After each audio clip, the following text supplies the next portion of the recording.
Hi, good morning. Welcome to the Boise Metro Chamber's Metro Minute series, your quick guide to business impact. My name is Tori King, Community and Government Affairs Manager here at the Chamber, and your host for today's event. The Boise Metro Chamber is Idaho's only five-star accredited chamber, representing nearly 2,000 members. Our events and educational content are made possible from our members' investment into our community. Joining us on today's episode is Hollie Conde of Gem State Alliance. Hey, Hollie, thanks for being here today. Hello. I'll do your bio and then we'll get into some questions. Sounds Hollie good. Conde is Gem State's Advocacy Director, bringing a background in coalition building and policy work shaped by experience in education, farmland preservation, and nonprofit consulting. Most recently, she ran her own business helping mission driven organizations across Idaho. Trained as a teacher, Hollie brings an organized, strategic approach to her work. She's also a connector, linking clients with decision makers, community groups, resources, and partners. Hollie holds a master in public administration from Boise State University and a Bachelor of Arts from Fort Lewis College. Outside of advocating for pro housing policy, she enjoys gardening, hunting for cool rocks, and experimenting in the kitchen. She lives in Boise and is proud to call Idaho home. Well, thank you for being here. I also love hunting for cool rocks and attempting to experiment in the kitchen. So we're off to a great start.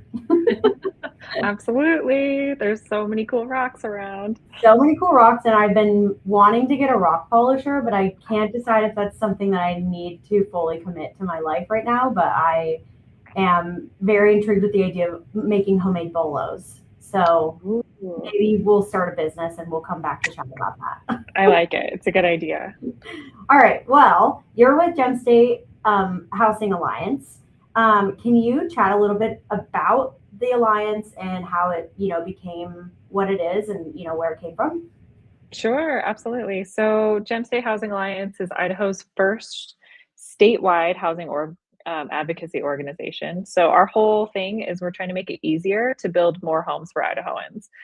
We do this in a few different ways. We support cities as they grow by just offering them assistance and technical assistance, working on their zoning codes and all kinds of things. We build local coalitions and pro housing policy groups. And then we elevate policy solutions. So we absolutely work on policy, mostly at the local level, but also at the state level. Awesome.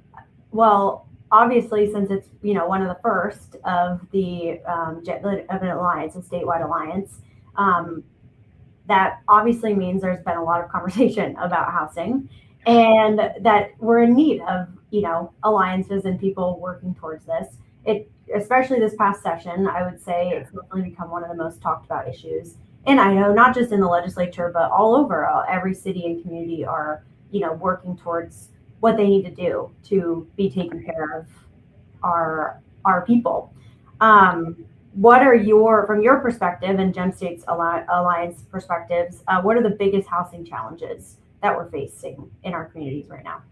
Yeah. So years and years ago, and Tori, you know this, but years ago, I used to work for the Chamber of Commerce. And I like to joke that like maybe we sold Boise too well. Like we did too good of a job getting people to move here and love Idaho because our population, as everybody knows, has just skyrocketed.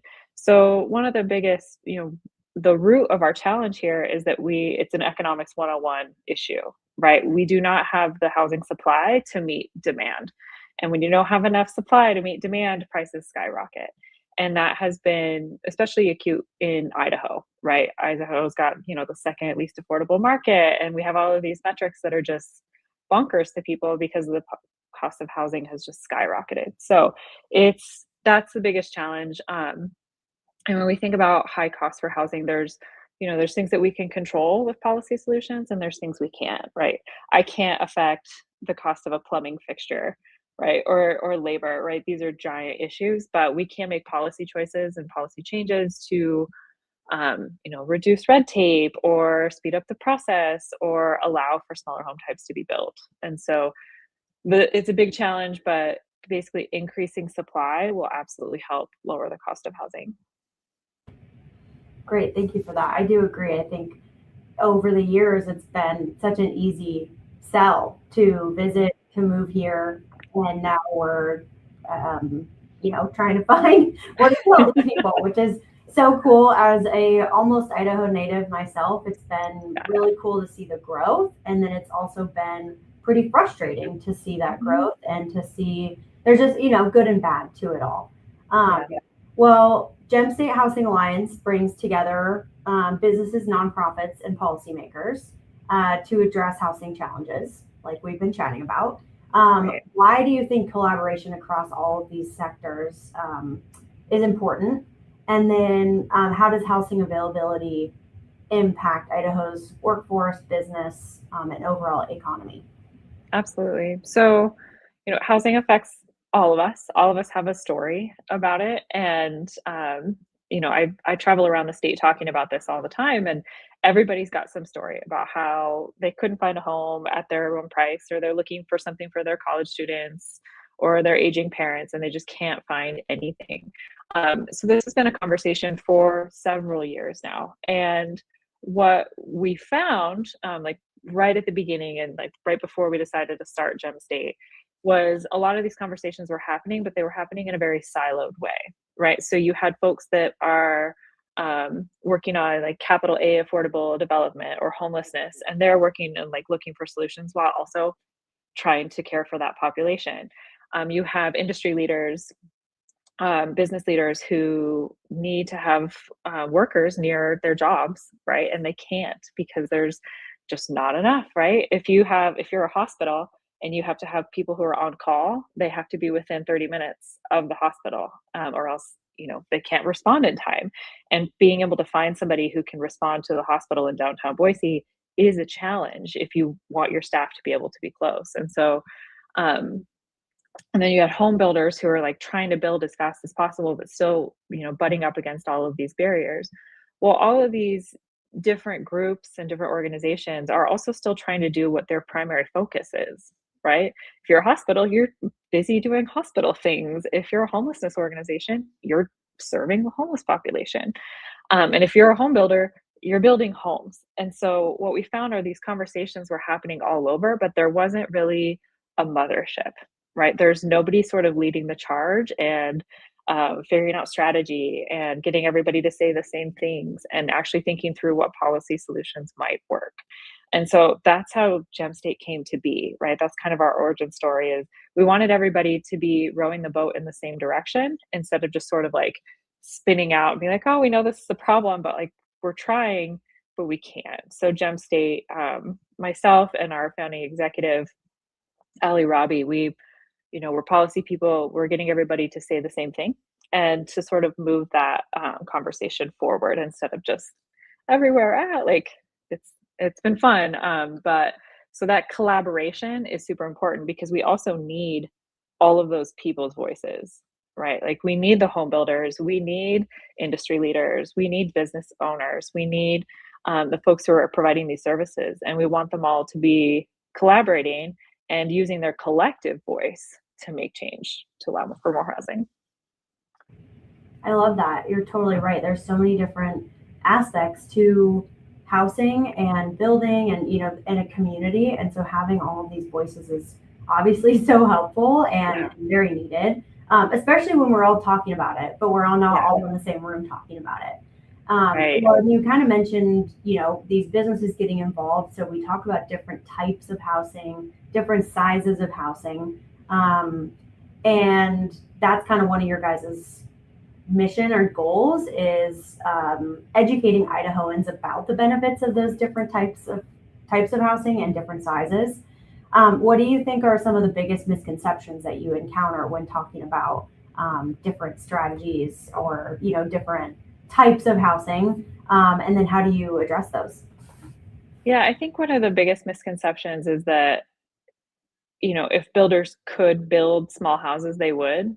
And the like people think that home builders are just building giant mansions because they want to and they're greedy. And that's not necessarily the case. It is actually far more difficult to build a smaller home than it is to build a big mansion. And so one example I can use, so if I'm a home builder and I have a big lot, right, or even a medium-sized lot, I know that I can build a, 4,000 square foot house, and it is allowed to be built by right, right? I can put in my permits, I can do all of the things, and it will be stamped, rubber stamped with the go, and I just build it and I sell it for $1 million, right? If I wanted to build a fourplex, that is a much riskier operation, right? I have to go through a whole bunch of different hoops. I have to get maybe a CUP, or I have to get a variance. I have to hold a series of public meetings. And if I'm the home builder, I would probably much rather build the fourplex, because then I could sell each of those, 1,000 square foot homes for maybe $300,000 each, right? Instead. But I can't, because the risk is too high, because I could get all the way through the process and then have it shut down at the very end and have to go back to the drawing board, right? That's a huge risk. And so the way a lot of our zoning codes are set up, and the way just our land use processes work, is it is much harder to build a smaller home than it is to build just a big mansion, right? So what we've done is we've really lost some of those smaller home types, like after about the 1970s, when we got land use planning, right? And Idaho's Land Use Planning Act passed in 1975. If you think of the smaller homes, they were built before that, right? The 40s, 50s, and 60s, if you've been in those older homes, they're smaller, and they came with a much smaller price tag too. And so we've sort of like regulated our way out of allowing smaller home types. And so that's a big part of what we do, is allow, change codes, change policies to allow for smaller home types, because they do come with a smaller price tag. So that's the misconception, is that if they would, if they could, they would. They can't.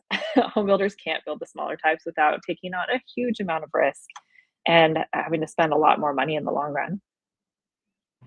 That's so interesting. I do think that is a very common misconception. You're always like, why the heck are they building this? Yeah. And yeah, there's just a lot of risk involved, and they've been doing it, and they have this whole team of people that know, Hmm. what's going to benefit them the most, and they have to do Yes. that. And so that's understandable. But that's really funny. My house is 1963, and we had some friends over the other night, and I told my husband, I'm like, wow, when people come in here, it really feels like a miniature house. The ceilings are pretty low, and Yeah. Yeah. mini house. I mean, it's big enough to have the people that we love there, but gosh, Hmm. it definitely is a little house. Yeah. Yeah. They were smaller, and the way that it's also lot size, right? So as minimum lot size has gotten bigger, if your minimum lot size is 5,000 square feet, you're not going to put 1,000 square foot house on that, right? You're going to put a bigger house, because why would you? Land is the most expensive thing. You're not going to put a tiny little house on a giant lot, because it doesn't make any sense. Yeah, So smaller lot sizes and just allowing these smaller home types. yeah, I love that. Yeah, very true. Well, kind of going back to the businesses that are a part of these conversations. What about business leaders that maybe aren't already but are interested? How can they um, be a part of the solutions or the conversations? And what do you think are meaningful ways for them to engage in these conversations? Yeah, there's so many ways. The first and kind of the most basic is, learn to talk about housing. Have these conversations, right? If you're a local business leader and you can't find anywhere, your employees can't find anywhere to live, like, have that conversation and think about why. Um, Talk with your elected officials, right? We in Idaho are so fortunate to have really good access to our elected officials, right? They show up, they answer phone calls, have those conversations. If you're a local business leader, say, hey, I can't find housing for my employees. They're struggling. Like, the cost of living is crazy right now. What can we do about this? Um, the other thing is, we do need a voice to kind of counter the NIMBYism, right? It's a big problem. So the not in my backyard crowd consistently show up to public hearings. They're the ones who are, squawking loudly about how the neighborhood should not change ever and growth is terrible and blah, blah, blah, blah, blah, right? We need a voice to counter that. So even if it's just like one or two voices, elected officials love to hear support for these projects, right? They want to hear support for code updates, or even if it's, a smaller development that will allow for smaller homes, like they need support for those. I talk to elected officials all the time, and they're like, yeah, but nobody wants this because nobody's showing up to support it. And it's like, well, your hearing was at 6 p.m. on a Tuesday. So, like, the people who benefit the most from these smaller home types, they got babies at home. Like, we can't be showing up for that. And so, if you are a business leader, send that email, make that phone call, show up at that hearing if you're able to just support these policies and counter that like very loud, angry, NIMBY voice with your like, yes, in my backyard. Yes, we know we need change. We need to allow for more of these home types. So having conversations, talking with folks. And then the other way is, support Gem State. Be part of the solution to this, right? Like we are a startup organization, and we need folks to kind of like join us and be part of the alliance.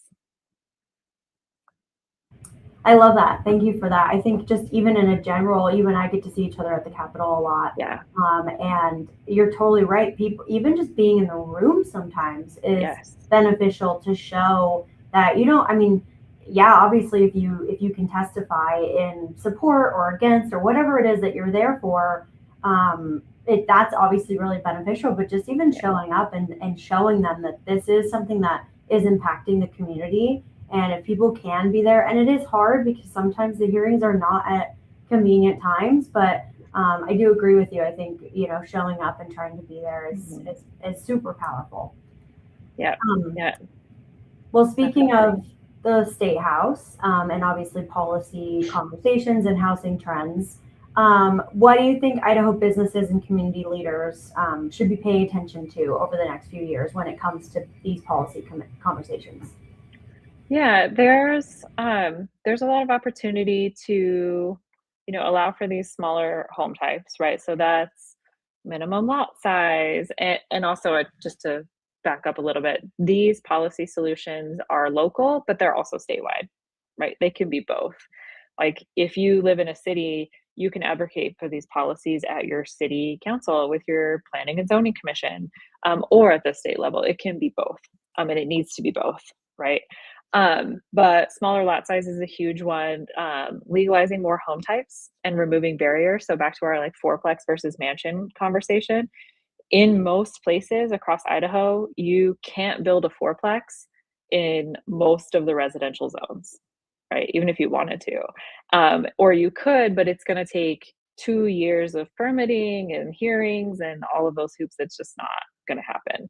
So those are some of the policy options that we have, is just allowing these home types and removing the barriers to them. Some of it is also speeding up process time, right? Some cities, have really robust planning and development departments, but they don't necessarily act quickly, right? And so if you are a home builder, you take out your construction loan and you start paying on that, and maybe it takes 2 or 3 years to develop that project, right? I had a home builder say like, yeah, I've spent $50,000 in interest on my construction loan. That cost goes directly back to the price tag of that home, right? And that's a huge amount of money, and that's just on one project. And so reducing the process time, really streamlining processes, removing red tape, right? If something meets every single box, it doesn't need a special hearing. Right. Allowing staff to just go through and say, okay, cool. This checks all of the boxes. It meets setbacks. It meets all of our requirements. Cool, cool, cool. Boom, apply, like approved, go build, go do your thing. Because our supply is so far beyond or so far below what our demand is, like we need more quickly, and we need them now. So just like allowing these homes to be built with as much, obviously we're going to follow building code and all that good stuff because safety is important. But diversifying the market and allowing these home types to come onto the market is hugely important. I love that. Thank you. There's so many ideas and so many options, and we just talked about the collaboration and the willingness to chat. And Obviously, the state house has a lot of good things coming out of it and a lot of frustrating things coming out of it. But I think, again, we'll see this come through this next year, and we'll see these conversations happen. And we appreciate the work that our policymakers are doing it on, people like you all that are just working so hard to get this conversation going and to make sure folks know that there is so much collaboration and ideas going around. I think so often it feels so daunting, especially, as people that have lived here for so long, you're like, where do you even go from here? But it's really encouraging to know there's so many people behind the scenes and trying to get in front of so many businesses and policymakers. So I appreciate the work that's being done. Well, and it's not from scratch either. I'll say that when forming Gem State, we really looked at Montana. Montana's, they passed most of their reforms in 2023. And then they went back in 2025 and passed even more because, we say Idaho's the second least affordable market. Montana's number one. Our neighbor is number one. And so we can look to Montana and look at what they've done and actually have a few years of data to look at and say, okay, this is what worked. This is what didn't work. And some of the home types that they've legalized have absolutely made an impact, right? Especially in their super high cost of living areas. So these policy solutions are not, a lot of them are new to Idaho, but they're not necessarily new in the US, right? They've been happening all over Idaho, Texas, like Florida, just states all over the country are starting to do this because they're starting to understand that there are real barriers in the way that are raising the costs. And so we're not the first, we're not reinventing the wheel here. We're just the first in Idaho to do it and to really take these ideas and these policy solutions to Idaho. Yeah, and honestly, it's cool that we can look at other states and question if it works for the Idaho way or how it can work for the Idaho way. It's not that we're taking these ideas or, in any industry, it's being able to look and see what's being done and then trying to figure out if it fits with, Idaho's quality of life and Idaho's community members. So it's really cool to see that people are looking at that and trying to figure out what works for Idaho. Absolutely. Yep. Idaho solutions. Yeah. Borrowed from Montana. Yeah. Hey. Well, as we kind of close out, thank you so much for sharing your time with us today. And obviously we've been chatting a little bit about Gem State Alliance as a whole, and then just kind of all the work that you guys are doing and collaborating. But what is one last message that you want viewers to take away about housing, and the work of the Alliance? Sure. We all love Idaho. We love where we live. It's why we've had so many people move here. It's because it's an amazing place to live. So we can't control the growth, right? But we can steer how it happens and we can plan for it. Doing nothing and just keeping the status quo is no longer an option. But we have very real, tangible solutions and policy solutions that we can implement to make this a better experience for everybody and to really increase the supply and lower the cost, right? It's just back to economics 101. So we're not going to control the growth or stop the growth, but we can plan for it for sure. Well, thank you again. I think it's, great to hear a little bit more about Gem State Alliance. And I know our viewers will really appreciate the work that you all are doing, and grateful to get to see you a lot during the legislature especially. And thank you so much for your time and for all the work that you're doing. Really appreciate it. Thanks, Tori. I'm so happy to be here. I love all of like I said, at the very beginning, I used to work for the chamber years and years and years ago. And it's like a very full circle moment for me. That's great. I love that. We're all about the collaboration. We're all about getting past employees back around to collaborating with us. So this is great. We'll have to have you back, especially after the session, and hear a little bit more about what was talked about especially with housing. I'd love it. Well, thank you to our viewers today. We appreciate you as well. Thank you to our media partners, Idaho Ed News, Idaho Capital Sun, and Idaho Press. We'll see you on the next Metro Minute. Thanks.